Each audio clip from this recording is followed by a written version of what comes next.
That's a lot of content.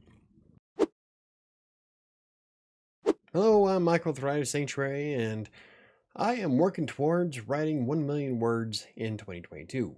It's not my end goal, though. My end goal is pretty much just writing more than I did last year, which I'm greatly surpassing at the moment. And despite having a lot of personal issues over the past 8 months, I'm still within reach.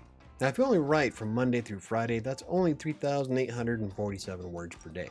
But I also write on the weekends, on my blogs, the Buy Me a Coffee supporters, and my book. Needless to say, I write every day, pretty much. In the grand scheme of things, I got 5 blogs, 3 YouTube channels, my work on Wattpad, and my new book. Not to mention the client work that I do quite often throughout the week. And all of that has helped me hit the 1 million mark as long as I maintain it. Now, according to this year's progress, I'm doing about 730 words per hour, and that's including research time and adding images. That means I need to spend around 5.3 hours a day writing content. Now, that may seem like a lot to quite a few people, but given that I'm a freelance writer and I have a lot of things on my plate, it's actually not all that difficult for me. Mostly this is because I've been sticking to my schedule in Asana and utilizing my blocks of time way more efficiently. I'm starting to hit those numbers more often, and it looks like I'm doing pretty well. Depending on the day, I can average anywhere from 1 million to 1.1 million words throughout the entire year. Of course, this is all an average. It really depends on how productive I maintain it throughout the rest of the year. And who knows what'll happen. But what if you want to follow along and write 1 million words without having as many blogs as I do? Well, first of all, you can write for content mills.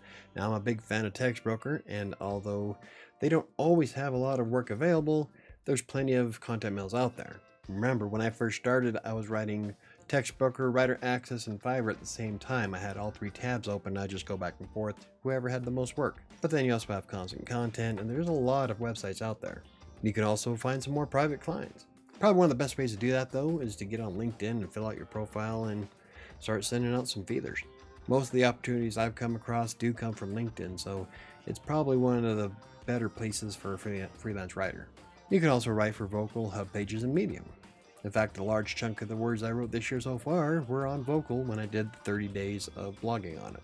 My next experiment is going to be on Hub Pages, and I'm still toying around with playing around on Medium. You can also find blogs that are hiring writers. Now, a lot of these will pay fairly well, but you only get maybe 1 or 2 articles per month, so if you want to make a lot of money at it, it's best to line up as many as you can handle. But they are out there. A lot of them will advertise it on their website, or even go through LinkedIn. God, my God's a pain in the ass. You can also work on your own ebook. So one of the cool things about the way everything is set up nowadays is that it doesn't take a lot of effort to write your own book, especially if you have quite a bit of knowledge in any particular subject. You could also practice writing on your own articles. In fact, when I first started as a freelance writer, I used to write my own articles to myself all the time. In fact, if I look hard enough, I could probably find some of those older pieces from 10 years ago. Of course, they might be a little on the cringeworthy side today. I've come a long way since 2012. The bottom line is there's actually quite a bit that any writer can do on the internet if you want to try to crank out 1 million words a year. Just remember, it's only 3,847 words per day, and that's just for 2022. And that's only if you do Monday through Friday. Personally, my main goals always focus on just doing better than I did before, and in this case, it's just surpassing what I did last year, which is about 730,000 words, and I am pushing, on average, anywhere between 800,000 and 900,000 right now. But like I said, also depends on the day. Some days I'll just crank out some content, and those numbers shoot up, so I'll get a more accurate portrayal of how much I write by the end of November, probably even sooner. So, will I hit the 1 million word mark by the end of 2022? I don't know. Like I said, anything can happen. It's only May, and there's still quite a bit of the year to go. But I'm pretty sure that nothing could be worse than the start of this year, so I'm fairly confident I can do it. Knock on wood. My primary goal is just to do more than I did last year, which I'm on track to do. And if I maintain everything that I want to do this year, I'm going to surpass it quite a bit. Especially since I plan on having Kingmaker out by my birthday, which is in a month and a half. Well, 2 months. So no matter what, I call it a win. So what kind of things do you do to rack up the word count? Do you have any kind of word count goals?